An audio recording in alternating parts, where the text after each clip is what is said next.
نبی صلی اللہ علیہ وسلم نے فرمایا جس کے پاس میرا ذکر کیا گیا وہ ضرور مجھ پر درود بھیجے. لیکن کچھ لوگ نبی صلی اللہ علیہ وسلم کا ذکر کرتے ہیں تو پھر نبی سلم کہہ دیتے ہیں. کیا ایسا کہنا چاہیے؟ نہیں، پورا درود پڑھنا چاہیے صلی اللہ علیہ وسلم. یہ پورا درود ہے، پوری دعا ہے، کمپلیٹ سینٹنس ہے. اسی طرح اللہم صلی وسلم وبارک علی محمد، اس میں صلاۃ بھی، سلام بھی اور برکت کی دعا بھی تینوں آگے. جملہ چھوٹا سا ہے، ایسے بھی پڑھ سکتے ہیں. عام طور پر مقرر حضرات خطبوں میں بھی پڑھتے ہیں اس کو، اور ویسے بھی دعائیں پڑھنے سے پہلے اس کو پڑھا جائے گا، اور خصوصاً اذان سننے کے بعد بھی اس کا اہتمام کرنا چاہیے. دنوں میں جمعے کا دن اور رات دونوں اس کام کے لیے مخصوص ہیں.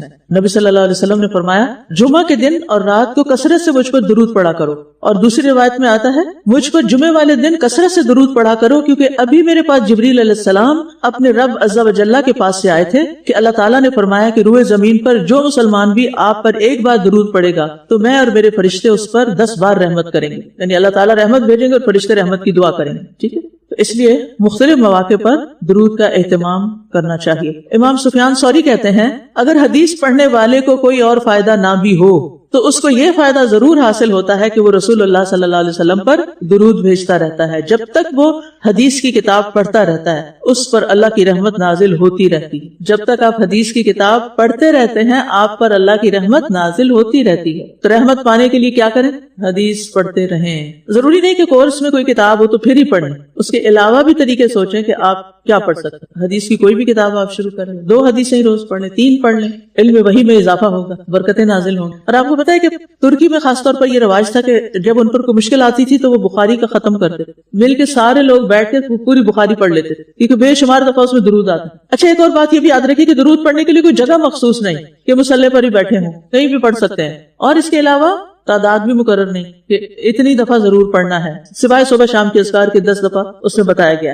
پھر آپ دیکھیے کہ ایک سوال کیا جاتا ہے کیا پیریڈز میں درود شریف پڑھ لیں؟